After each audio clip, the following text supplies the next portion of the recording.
घटना आहे मयत संदीप यांची। संदीप कलगौडा मंजरगी हे काही सामान्य आयुष्य जगलेले व्यक्ती नव्हते। त्यांनी तब्बल 17 वर्ष भारतीय सैन्यात सेवा केली होती।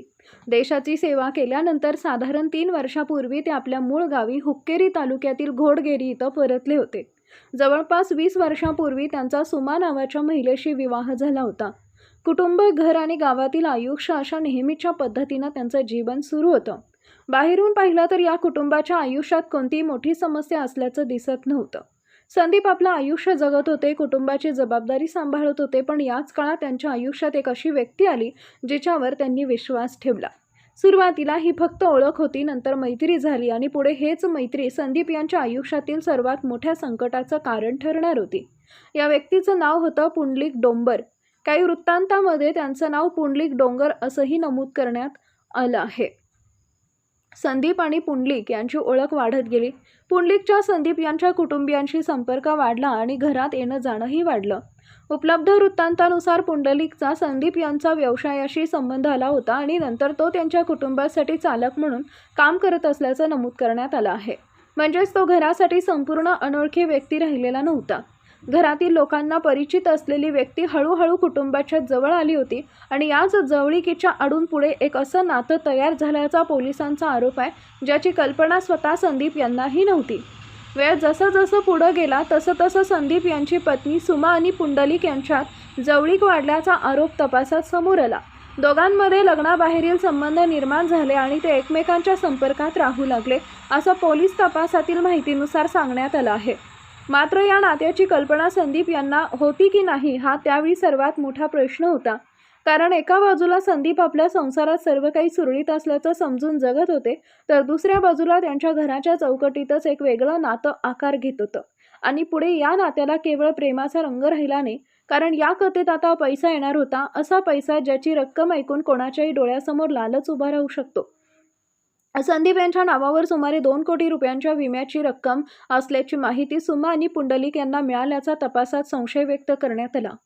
2 कोटी ही रक्कमच या संपूर्ण प्रकरणातील पुढच्या घडामोडींचा महत्त्वाचा भाग ठरली। एका बाजूला दोघांचं कथित नातं आणि दुसऱ्या बाजूला संदीप यांच्या मृत्यूनंतर मिळू शकणारी मोठी विमा रक्कम।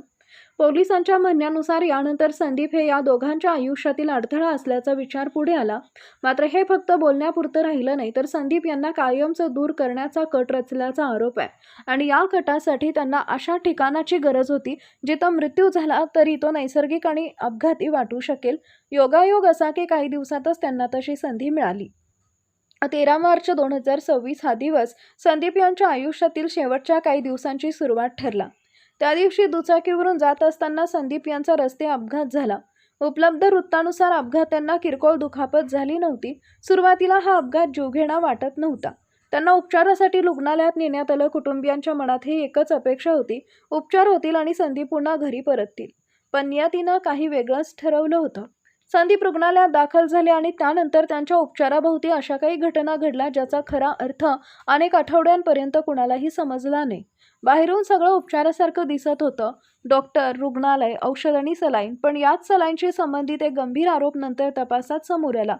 संदीप यांना सुरुवातीला सरकारी रुग्णालयात नेण्यात आलं होतं, त्यानंतर त्यांना अधिक चांगल्या उपचारांच्या कारणानं घटप्रभा येथील खासगी रुग्णालयातील विशेष वॉर्डमध्ये हलवण्यात आल्याचं वृत्तांमध्ये नमूद आहे। इथूनच या प्रकरणाचा सर्वात महत्त्वाचा टप्पा सुरू झाल्याचा पोलिसांचा आरोप आहे, कारण या रुग्णालयात पुंडलिकशी संबंधित व्यक्ती काम करत होती, असं तपासात समोर आलं। काही वृत्तांतामध्ये राहुल जोगी या व्यक्तीचा उल्लेख करण्यात आला आहे। आरोप असा आहे की रुग्णालयातील या संपर्काचा वापर करून संदीप यांच्यापर्यंत विषारी पदार्थ पोहोचवण्याचा कट रचण्यात आला, पण त्या क्षणी संदीप किंवा त्यांच्या कुटुंबियांना काहीच संशय आला नाही। उपचार सुरू असल्यामुळे सलाईनची बाटली ही बाकीच्या औषधांप्रमाणेच वाटत होती, मात्र या सलाईनमध्ये काहीतरी मिसळण्यात आल्याचा आरोप पुढे समोर येणार होता। 14 मार्चला संदीप यांना सलाईन देण्यात आली। तपासातील आरोपानुसार त्या सलाईनमध्ये कीटकनाशकासोबत खटमल मारण्याचं औषध आणि उंदरांचं विष मिसळण्यात आलं होतं। मात्र या पहिल्या प्रयत्नानंतरही संदीप यांचा त्याच दिवशी मृत्यू झाला नाही, असं तपासातील माहितीत सांगण्यात आलं। यानंतर पुढच्या दिवशी म्हणजे 15 मार्चला आणखी एक सलाईन बाहेरून आणण्यात आली आणि त्यामध्ये मोठ्या प्रमाणात कीटकनाशक मिसळून संदीप यांना देण्यात आल्याचा आरोप आहे।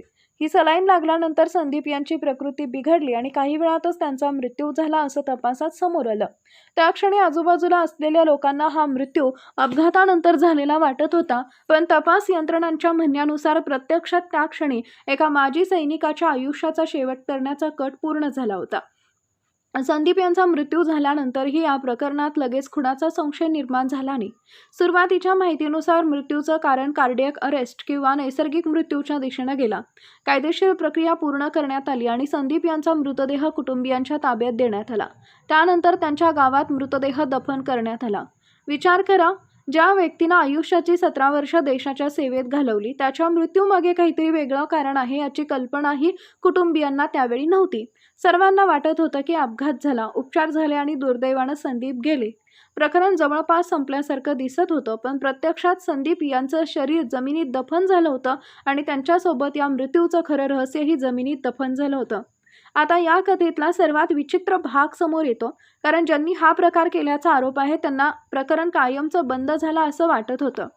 संदीप यांच्या मृत्यूनंतर 2 कोटी रुपयांची विमा रक्कम मिळेल अशी अपेक्षा असल्याचं तपासात समोर आलं, पण इथंच पैशानं पुन्हा एकदा सगळं बिघडवलं आणि 2 कोटीच्या रकमेच्या वाटणीवरून सुमा आणि पुंडलिक यांच्यात मतभेद सुरू झाले. ज्या नात्यासाठी दोघांनी इतका मोठा धोका पत्करायचा आरोप होता, त्याच नात्यात आता पैशांमुळे वाद निर्माण झाला. दोघांमध्ये तणाव वाढत गेला आणि गुन्हेगारी कट कितीही हुशारीनं आखला असला तरी त्यात सहभागी असलेल्या लोकांमधील मतभेद अनेकदा संपूर्ण सत्य बाहेर आणतात. या प्रकरणातही तसंच झालं. या वादादरम्यान सोशल मीडियावर केलेल्या एका स्टेटसमुळे पोलिसांचं लक्ष या प्रकरणाकडे गेल्याचं वृत्तांतामध्ये नमूद आहे. पुंडलिकच्या स्टेटसमधून संदीप यांच्या मृत्यूबाबत संशय निर्माण करणाऱ्या गोष्टी समोर आल्याचं सांगितलं जात आहे.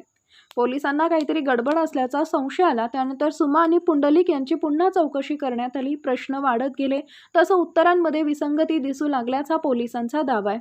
तपासाची दिशा पुन्हा बदलली. जो मृत्यू सुरुवातीला अपघात किंवा नैसर्गिक कारणाने झालेला मानला जात होता, त्याच मृत्यूकडे आता संशयास्पद नजरेनं पाहिलं जाऊ लागलं आणि मग पोलिसांनी तो निर्णय घेतला, ज्यामुळे जवळपास संपलेलं वाटणारं हे प्रकरण पुन्हा जिवंत झालं. संदीप यांचा मृतदेह आधीच दफन करण्यात आला होता, त्यामुळे तपासासाठी पोलिसांनी तो पुन्हा बाहेर काढण्याची प्रक्रिया सुरू केली. दफन केलेला मृतदेह बाहेर काढून त्याचे नमुने पुन्हा तपासासाठी पाठवण्यात आले. आधीच्या फॉरेन्सिक तपासाबाबतही प्रश्न उपस्थित झाले. काही अधिकाऱ्यांनी वैज्ञानिक पुराव्यांमध्ये फेरफार केल्याचा आरोप तपासात समोर आला.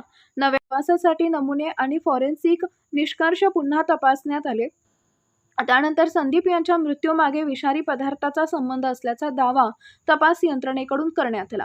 म्हणजेच ज्याला काही काळापूर्वी अपघाती किंवा नैसर्गिक मृत्यू समजलं जात होतं, त्याच प्रकरणात आता हत्या झाल्याचा संशय अधिक मजबूत होत गेला. यानंतर तपास फक्त सुमा आणि पुंडलिकपुरता मर्यादित राहिला नाही. पोलिसांनी संदीप यांच्या मृत्यूमागे नेमकं कोण कोण सहभागी होतं याचा शोध सुरू केला.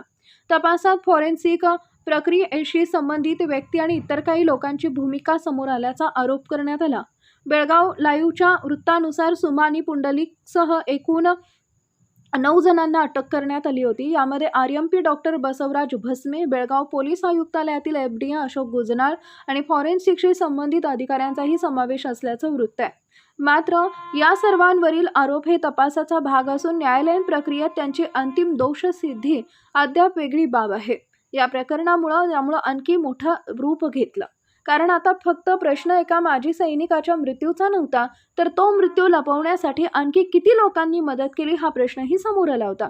आणि अशा प्रकारे 13 मार्चचा साधा वाटणारा अपघात, रुग्णालयातील उपचार, सलाईन, संदीप मंजरगी यांचा मृत्यू, त्यांचा दफन झालेला मृतदेह, 2 कोटींच्या विम्याची लालसा, पत्नी सुमा आणि पुंडलिक यांच्यातील कथित संबंध, पैशांच्या वाटणीवरून झालेला वाद, सोशल मीडियावरील एक स्टेटस आणि त्यानंतर सुरू झालेला तपास, या सगळ्या गोष्टी एकमेकांशी जोडल्या गेल्या.